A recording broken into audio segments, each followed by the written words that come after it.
Hello and welcome to the 8th lecture of the Higher Study in the US series, and this lecture is on how to enhance skill in English. So I will particularly discuss on how to enhance skill in the 4 areas: reading, listening, speaking, and writing. And instead of going into the very common terms and tips and tricks of learning English and becoming good in English, I will try to focus on several strategies, long-term strategies, and how to effectively improve those particular skills by using long-term approaches. So first comes reading. About reading, you should be always selective about your reading materials if you want to see a long-term improvement. And to do that, you have to get out of comfort zone. If you are an arts student, you should focus on reading more of science-related articles. If you are from science background, then you are already familiar with science-related terminologies. So you should get out of that area and you should focus on reading more liberal arts-related articles and political news, that sort of things. And you should avoid certain types of news and articles, such as media gossips, short sports news, and casual stories from social media, because they contain generally small sentences and generally flashy, eye-catching, and informal structures. And so they will not help you in long term. And the second disadvantage of this kind of articles is that they contain so many typos and grammatical mistakes. So your brain will be habituated with mistakes and typos if you continuously see them and go through them. And that's why you need to engage in reading analytical type of articles and stories. And you should always try to develop your reading habit.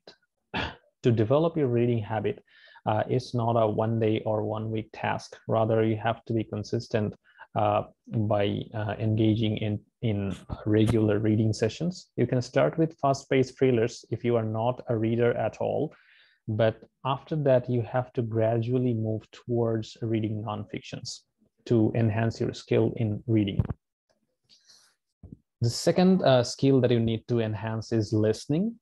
And if you are not good at listening, you can start with casual conversations.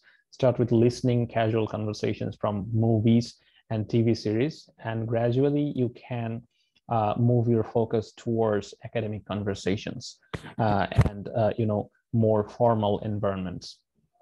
And sometimes we love sitcoms and that kind of light materials.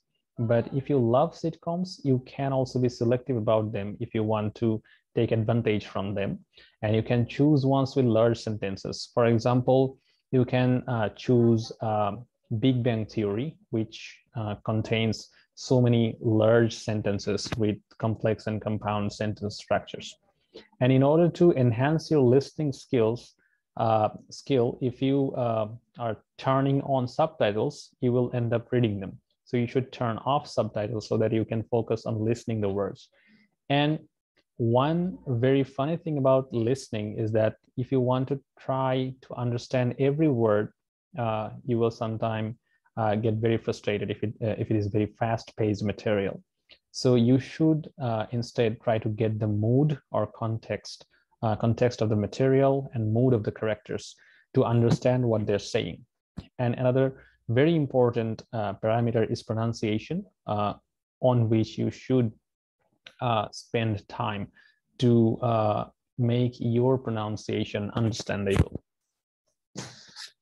The very important part in which you should focus on is speaking. A lot of international students, prospective grad students, have English as a second language. It's not the bilingual language, so they get in trouble when they try to speak. But in grad school, you have to communicate a lot with students, with faculties, and you have to communicate in many other scenarios, for example, symposiums and seminars and other campus events. So speaking enhancing speaking skill is a must, and getting a good score in speaking section of TOEFL is also kind of a strong parameter to determine the possibility of getting a TA. So one thing you can do is that you should try to think in English instead of thinking in your bilingual, instead of thinking in your native language. And in order to be fluent in speaking, you should try to give a 5-minute speech on any random topic, and you should record your response and try to enhance your skill by giving the same speech over and over again on the same topic for 3 to 4 times. That's how we can get a very fluent, and you will get used to it, and it will be there will be a stage when you will be not afraid to talk about anything. So first you can start untimed, in an untimed condition. For example, without any clock, you will try to speak on a random topic for 5 to 6 minutes, and then you will do the same thing in a timed condition with a stopwatch going by. And then when you get the hang of being timed, you should try to increase the words in that time limit. For example, let's say in your first response, you have been able to say 50 words. You should try to gradually increase the number of words, meaning you are trying to speed up the way you are speaking. And also, when you get the hang of the word count, let's say you are being able to say a reasonable amount of words, then you should try to move from simple sentence structures to complex and compound sentences and incorporate more and more vocabularies. So that's how you can enhance your skill in speaking. And just a disclaimer, it's not a 1 day or 1 week approach, rather it's kind of a long-term approach that will help you in the long run. The last part is on writing. We write a lot during our educational years, but generally these are on a particular subject topic, and if we are from a STEM field, they are full of terminology. So we do not have to establish our skill, establish our writing skills separately.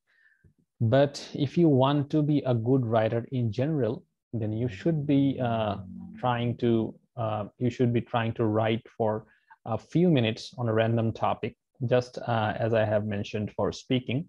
And you should try to speed up your writing. For example, in 5 minutes on a random topic, for the first time, let's say you have written 50 words, then you should try to gradually increase the number of words. For example, try to reach 100 words in 5 minutes. And then let's say you have reached the word count, then you should try to increase the number of sentences. And also, just as we have done for speaking, you should be focused on the structure of the sentences. For example, instead of writing 5 simple sentences, you should try to make all of them compound and complex sentences and incorporate vocabularies. And also, one thing to mention here, when you are writing on a word processor like Microsoft Word, you should turn off the spell checker so that you know by yourself what you are writing, whether you are correct or not. That's how you will be able to write more correctly without any typos and grammatical mistakes. And also, when it comes to writing, you should show your writing samples to good writers who write well and who write correct in different platforms. You can follow several writing platforms, for example, blogs, and also some groups in social network like Facebook. And that's how in long term you can enhance your writing skill, which will help you academically also. And last but not the least, many times when we try to enhance our skill in a particular subject or area, we just Google it and watch a few videos and start doing something. but due to not being very methodical about it, we just gets frustrated, and as we are not committed long term, we just give up on those. So you should always avoid crash courses which says something like a clickbait, for example, like learn English in 7 days. And also, you should not invest too much time on collecting reading, writing, listening, or speaking materials. Rather, you should invest time consistently on practicing. You should engage yourself in practicing sessions in all the areas that you need to improve in. And I'd like to mention you about Mike Hussey. He was an Australian cricketer who is very popular for several cricket shots, and the reason for him being very accurate in his shots is that he has practiced the same shots over and over again in net practice. For example, let's say he has practiced the cover drive for 1 million times before he has faced it in real time in the field. And that's how you can actually improve your skill, by doing it over and over again consistently for a long period of time. And also, if you want to learn something, you should remember that you should at least invest 20 hours to learn something, and you should at least stick to it for 10,000 hours to be an expert in it. So there is no crash course or bullet course that is effective when it comes to learning and when it comes to being an expert. Being committed and being passionate about it will surely make you good. So that's what I had to share about enhancing skill in English. Thank you.